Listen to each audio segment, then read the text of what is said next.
mënul gis li nga xam nekk moo di service mais à la place ay alkaati lay gis maanaam ay takk der moom ki nga xam nekk moo di Maître Clédor fa nga xam ni itam mooy zaanu CDC la demoon ànd na ki nga xam nekk moo di ay pour ñu daal di jël seen deuxième kayit bi nag mooy attestation bi ginnaaw ba leen daal leen di joxe li nga xam nekk moo di quittance bi suite somme bu daal di toll si 30 millions ñeel caution ki nga xam nekk moo di Ousmane Sonko donc ki nga xam nekk moo di Maître Clédor nag nee na mi ngi dem waaye ma ngay ñëwaat waaye itam mi ngi def appel li nga xam nekk moo di conseil constitutionnel mu daal di gaaw rétablir boobu de li nga xam nekk moo di situation ay tamit wax na ay moom la mu jàpp ni lii banditisme administratif la mu daal di jàpp ni itam du yoon ñuy daal di bunkeriser benn ko opposant politique démb si doon ak DGE tey jii nag fa nga xam ni itam mooy zaanu ko CDC di li nga xam nekk moo di caisse de dépôt et de consignation exactement alors damay ñëw si yow peut-être avant sànq yaa yoroon kàddu gi par rapport ak ki nga xam nekk moo di Maître Clédor ak Ayib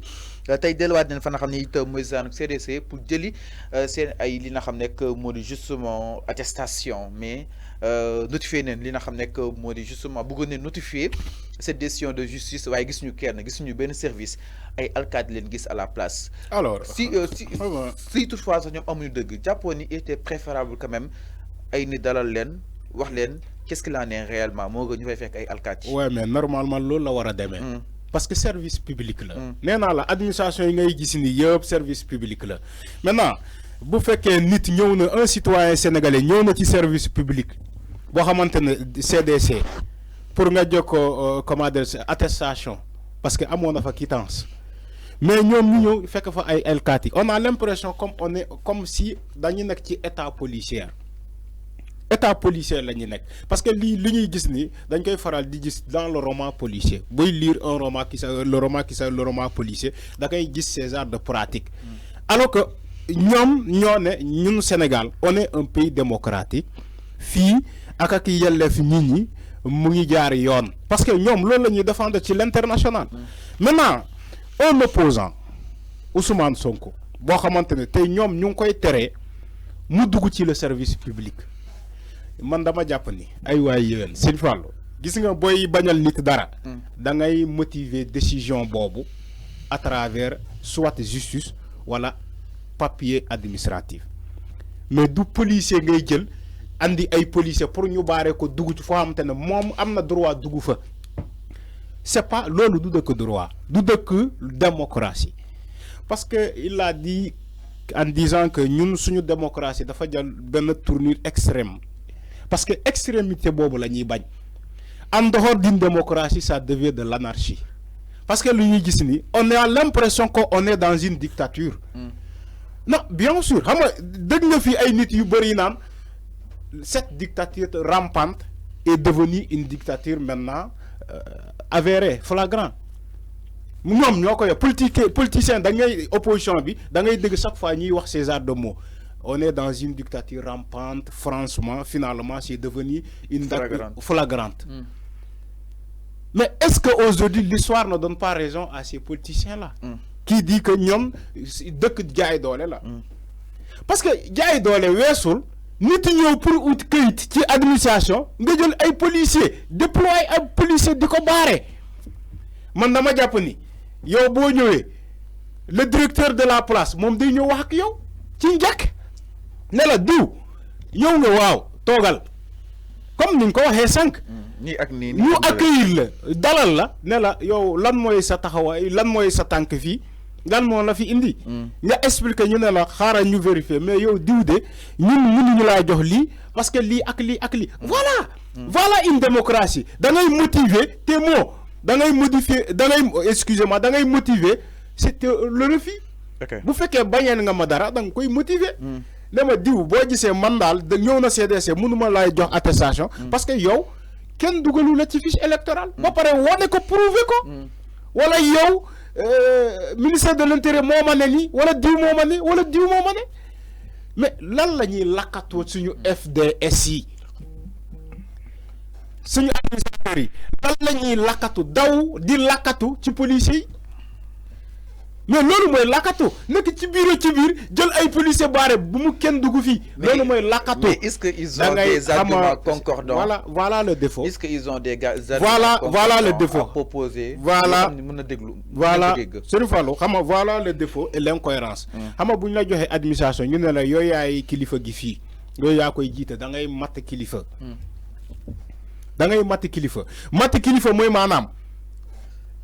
bépp jafe-jafe di nga ko jànkonteel ci administration boobu bépp jafe-jafe laa la wax di nga ko jànkonteel ci administration boobu mais il faut savoir gérer interne comme externe. interne léeg-léeg nga am sa collègue yoo xamante ne dañuy jàppante ci biir wala dañ lay andi ay doléances yu bëri nga gérer ko au niveau interne ba mu bañ a am bruit léeg-léeg nga am problème externe jafe-jafe externe. mooy maanaam comme genre yi nii ay nit ñoo taxaw ne la dama soxla kayit bi mais il faut savoir faire face à lui ne ko lii moo tax bu fekkee da nga koy jox kayit yi nga ne ko ñëwal dama lay jox kayit bi bu fekkee mënoo ko jox kayit bi nga taxaw jàkkaarloo ak moom. L'avocat de Ousmane Sonko, Maître Ciré Clédor et Ayib Daffé, ils sont pas armés, ils sont pas dangereux. Alors. Mais mënoo taxaw ak ñoom toog ci sa dugal leen sa bureau toogal. Même boo gisee joxuma leen fichier bi parce que comme ils le disent j'ai reçu des ordres wala mënuma leen jox parce que lii ak lii ne ko leen ci liste bi jamono ñooy duñ la door ci bureau bi duñ la saaga mais pourquoi eux ils peuvent pas faire ça mënuñu doxal leen si desar mais ñoom police la ñuy yaakaar à chaque fois police la ñuy yaakaar ak fu mu mënta doon ay police gendarmerie police gendarmerie boobu ba kañ police gendarmerie ci suñu institution publique yi service public yi ba kañ oh putain. Alors c'est clair par rapport à wàllu mais exactement alors la manière dont on les a accueillis mu nekk loo xam ni itam ñoom ñu koy fustiger Maître Clédor ak ki nga xam nekk mu di Ayib Daffé gisuñu service mais plutôt ay takk der leen gis. waa xam nga bërki dem maa ngi la doon wax ne que est-ce que la DGE va appliquer la décision de la justice ma ñëwaat aussi. ne la Fallou est-ce que suñu demaatee fa li nga xam ne moom mooy caisse de dépôt l'accès va être libre. ok li xew démb DGE xew DAF moom moo xew caisse de dépôt et de consignation léegi Arfan sànq am na ay kàddu yoo xam ne wax na la ko gis nga la dernière décision bi nga xam ne moom la juge bi joxe. dafa dem dans la profondeur ba laal sur la matière électorale.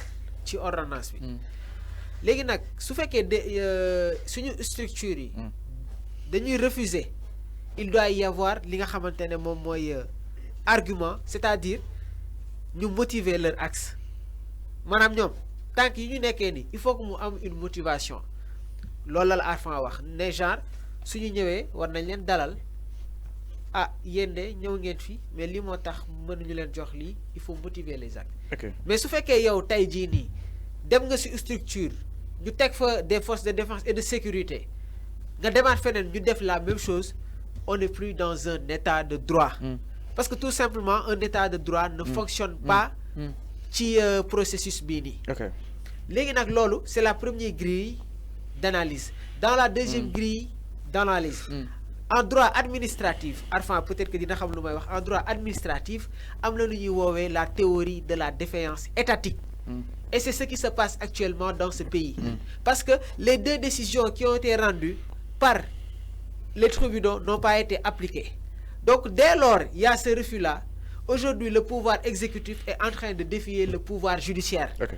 Parce que quand je parle de pouvoir judiciaire je fais référence aux deux décisions qui ont été rendues par li nga xamante ne moom mooy les tribunaux. Léegi au moment où l'ordonnance a été lancée appliqué wuñ ko foofu fàllu on remet en cause li nga xamante ne moom mooy la droiture du droit et peut-être li nga xamante ne moom mooy tey jii la transparence et l'équilibre sëñ Fallou. Ce que je suis en train de voir nii man c'est comme si dama nekk ci série Fallou au fait. Léegi nag y a autre chose bi Maître Clédor ki di wax. Il y a la presse internationale qui est présente. France 24. France 24. Presse Afrique. TV5 Monde, ils étaient à côté. Donc cela veut dire que l'INI, ce sera reconnu au niveau international. man nag su ma nekkoon njiit actuellement nekk ci pouvoir bi di gis lii di xew ci biir réew mi dinaa delluwaat ginnaaw tuuti parce que gis nga au fur et à mesure ñuy continuer dans ce processus là mun na am leneen loo xam ne daf koy déclencher léegi nag comme j'ai l'habitude de te le dire le Sénégal est un pays très silencieux. Le Sénégal fait partie des pays population yi nga xam ne ñoom ñoo gën a calme mais suñu jugee il peut y avoir li nga xamante ne moom mooy des problèmes. Fallou en mars 2021 am na fu dëkk bi tolloon. Vendredi samedi dimanche bu tàng jër. Si Ousmane Sonko n'avait pas écouté les sages wala mu wane woon un caractère de leadership très fort. Le pays aurait sombré dans le chaos mais dafa def recul delluwaat ginnaaw te à l'époque jekk woon na bu baax a baax il avait toutes les cartes en main mais bi kilifa yi génnee wax appel téléphonique yi jellu moom moo génn wax ak askan wi ñëpp toogaat seen biir kër. Loolu ça doit être nag un exemple et ça doit être li nga xamante ne moom mooy leçon vis-à-vis peut-être de nos autorités étatiques. Il faut qu'ils sachent raison garder. Moi je pense que débat bi foofu lañ ko war a situer léegi nag maa ngi la koy wax Ayib du sonn du taay fépp foo xam ne war na fa dem dina fa dem avec le dossier ñu xool nag exactement est-ce que aujourd'hui Sénégal dëkk bi nga xam ne nee nañu état de droit la dinañ appliquer cette décision. Est-ce que tey jii la DGE va continuer la caisse de dépôt et de consignation Sénat ñu ngi leen di xaar xam naa ne sax foofu moom ngay war a clôturer mais li ñu mën a jàpp ni ko mooy actuellement ce qui se passe dans ce pays mësuñu ko gis. Le Sénégal n'a jamais vécu ces dérives là. Alors Arfan aussi li nga xam ne que moo di Me Clédor il a sollicité l'intervention du conseil constitutionnel ndax jàpp na ne instant bi na conseil constitutionnel moo daal di mën a sauver ces administrations li nga xam ni itam ñu koy daal di def nii loo xam ni itam mosuñoo daal di honorer mu daal jàpp ni itam le conseil constitutionnel est devant l'histoire exactement face à ces deux décisions de la justice yi nga xam ni itam wàcc na favorable c'est leur client Ousmane Sonko. Oui, je suis d'accord. L'intervention du conseil constitutionnel mais tout sauf que eggaguñu fa parce que moom boo gisee mu wax ni c'est-à-dire que. Voilà, merci dafa bëgg xamal conseil constitutionnel ni dem nañu fii ba léegi ñu ngi bañ léegi bu ñu ñëwee ci yow comme gis nga lii yëpp nga jël sa responsabilité moom dafa nekk di mettre ces administrations là devant leur responsabilité. mu constater conseil constitutionnel la bëgg mu constater ce qui se passe actuellement maintenant. c'est une fois dafa am benn affaire boo xamante ne foog ñu wax ko. Parce que li du yoon te jaadu la parce que bu fekkee am na une décision de justice de deux tribunaux yu bokkul te aussi au moment où nous parlons les agents judiciaires ou bien l'agent judiciaire ak ay ñoñam l'État du Sénégal n'a pas fait un pourvoi en cassation ba léegi defagu ko mais non ba léegi defagu ko mais pourquoi la DGE refuse de donner donc des fiches de parrainage à Ousmane Sonko et que cette décision il est exécutoire non soyons cohérents immédiatement soyons cohérents dama ne il faut que on soit cohérent avec les démarches de la loi. Effectivement. Est-ce que comprendre nga décision de justice boobu du tribunal hors classe de Dakar depuis kañ lañ ko rendre ça n'a pas fait une semaine voilà 10 jours une semaine juste mais il n'y a pas un pourvoi en cassation en cours mais qu'est-ce qu'il ñoom lan la ñuy tarder pour jox Ousmane Sonko le fichier de parrainage septième jour bi non il faut pas attendre une semaine vendredi mooy septième jour non mais maintenant il y a l'urgence une semaine les élections c'est l'urgence il y a ce qu'on appelle une procédure accélérée. Peut-être d'ici d'après. Procédure accélérée là. Normalement, la DGE non, attends, c'est une fois là. La DGE ne devait pas attendre l'agent judiciaire de l'État pour Ousmane Sonko des fiches de parrainage. Il y a une décision de justice. Est-ce que vous avez un agent judiciaire de l'État quand il est prouvé en cassation? Est-ce que vous avez un il y a une incohérence. Hama bu Ziguinchor bi dañoo ne non agent judiciaire de l'État def na pourvoi en cassation même si le pourvoi en cassation n'annule pas la décision en cours mais ñoom ci loolu la ñu basé wu pour ne du tribunal de Ziguinchor ñun ba léegi mënuñu jox Ousmane Sonko fiche de parrainage mais ici sauf que le cas tel n'est pas le cas ci cas bi décision de justice joxe nañ ko bien avant il y a une semaine. Il n'y a pas un pourvoi de cassation. Quel dégoût fait pourvoi en cassation? Mais nous avons dit que nous avons décision que nous avons Ousmane Sonko fils de parrainage.